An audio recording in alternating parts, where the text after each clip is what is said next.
dạ, vâng, vâng ạ, dạ, dạ, vâng. And it sounds so ridiculous if you're not used to this, but this is so important. Hi everybody, welcome back to my channel. If you're new here, thanks for joining. If you've already subscribed, thank you so much.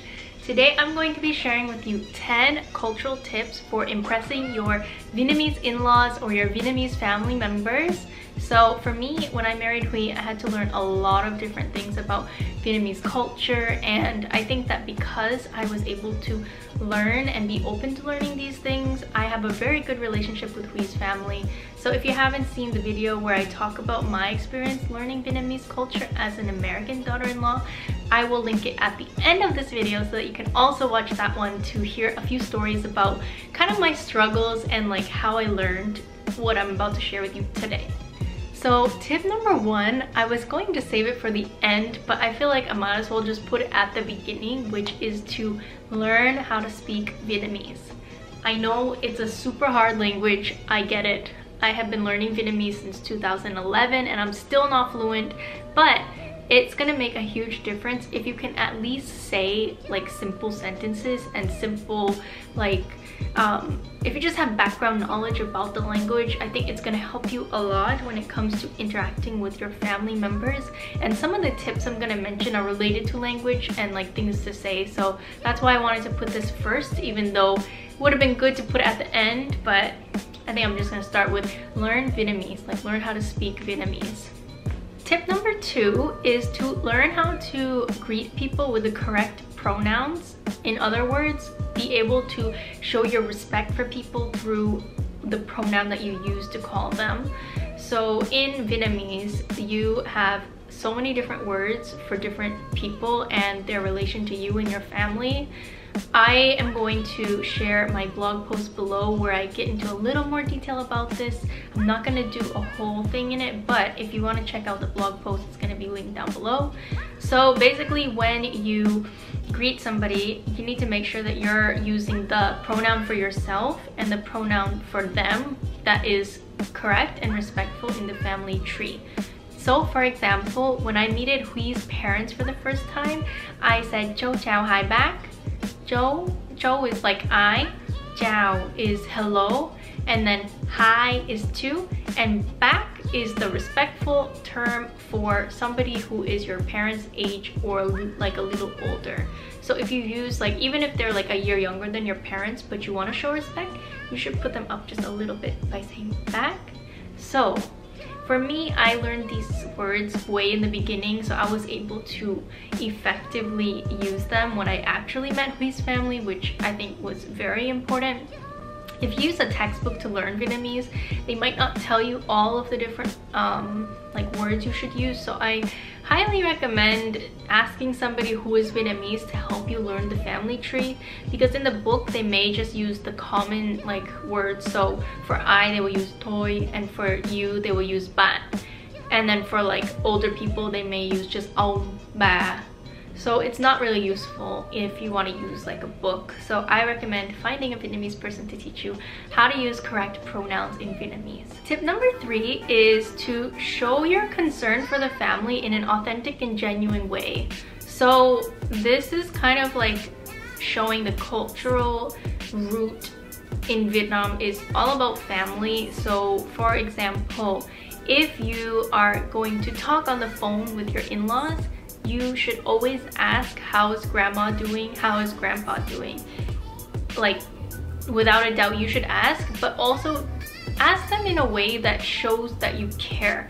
Not just like, all right, how's grandma? How's grandpa? Okay, like, now I'm gonna talk, blah, blah, blah, blah, blah.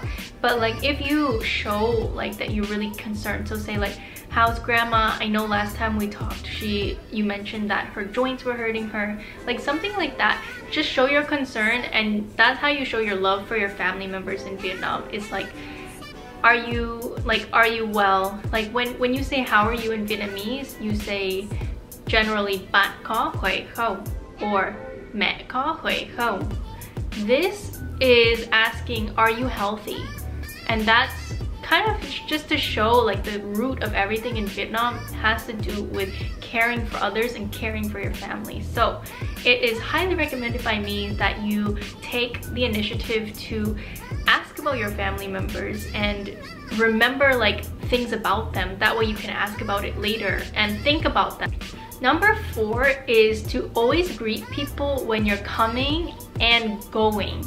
So when I went to Vietnam, I was really confused because it's like every time we came in the house, we had to greet everybody directly. And even so, say we went out and we ate breakfast and then we came back, we had to go and greet grandma and then greet mom and greet everybody. Or if we were leaving, like we're just going out, we don't just leave, we have to actually say like, I'm going. So for example, when we're leaving, we have to say con đi mẹ, like that means I'm going mom, and then she says Didi or like whatever, like that means she's like okay, go. But if you don't say that, then it's kind of not respectful to your elders. So whenever you arrive, then you say con chào mẹ. Whenever you're leaving, con đi mẹ, like hi mom when you get there, and then I'm leaving mom when you're leaving.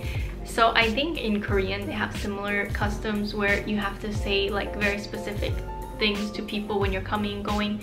It's the same in Vietnamese. You have to make sure you're saying that to show your respect. And like I said before, maybe people in the South or younger people, I don't know if I said it in this video, but maybe younger people don't really do this as much. So if you do this, it's going to be really impressive to your family. So I highly recommend getting into the habit of greeting people when coming and when going.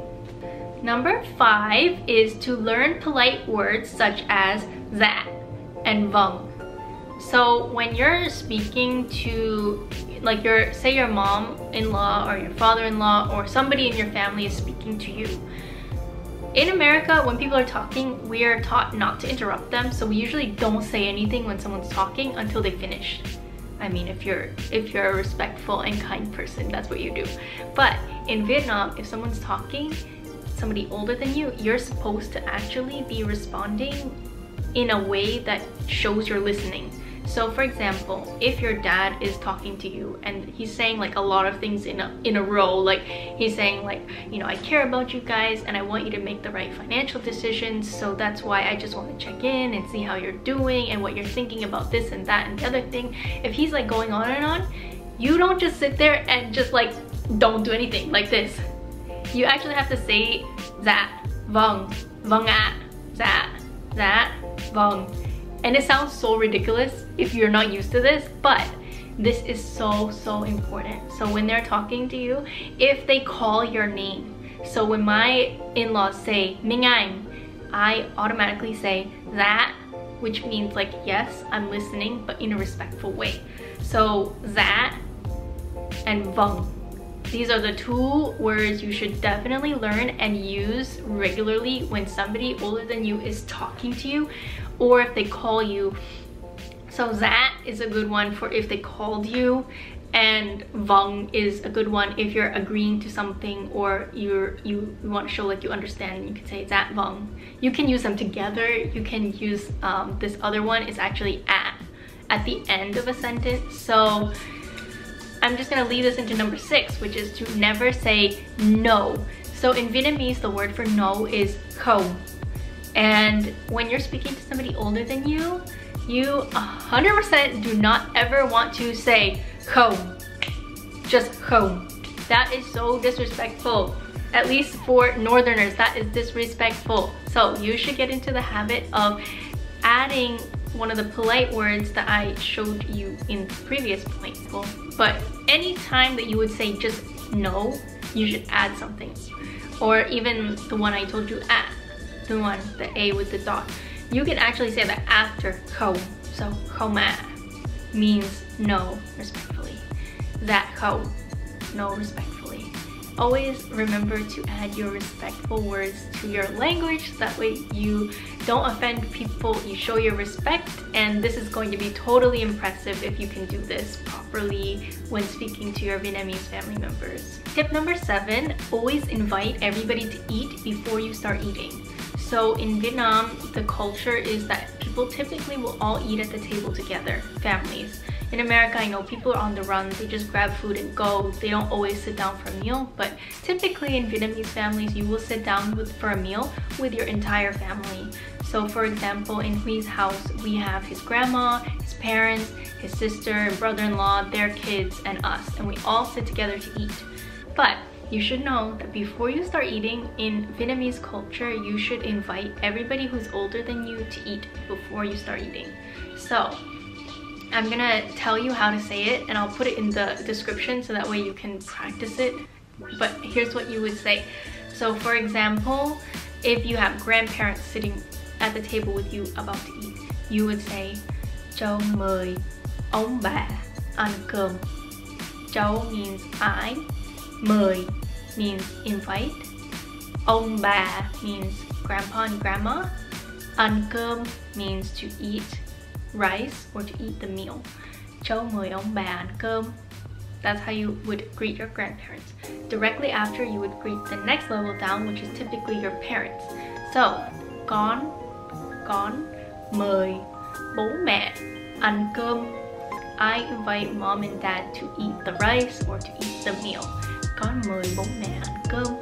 Lastly, your older siblings, you should also invite them to eat to show respect. So, you can say em mời anh chị ăn cơm.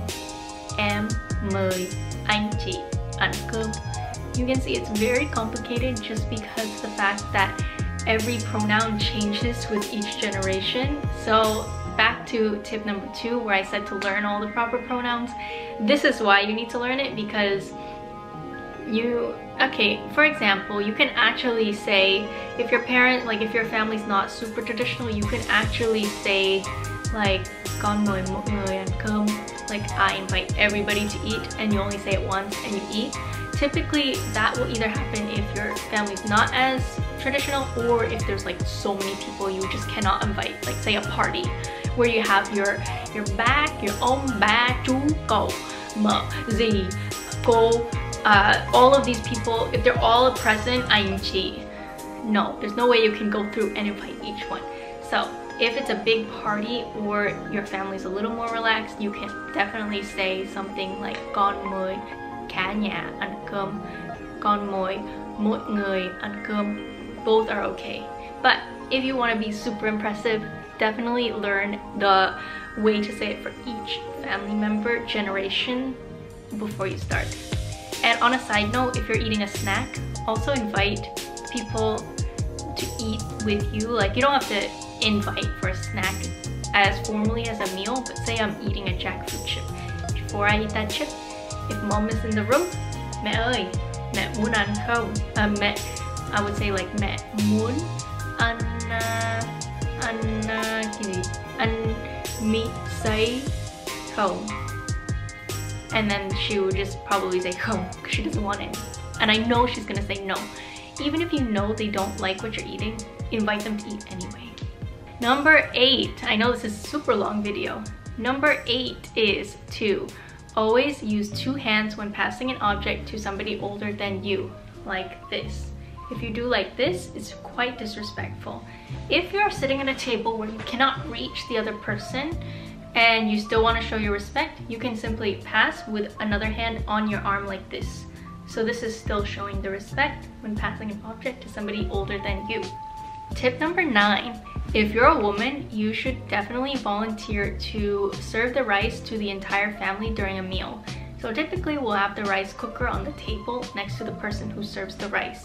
That's usually the mother of the family, or if you've just married into a family, then you should definitely take that role on and put the rice next to you, and always serve the rice to everybody at the table.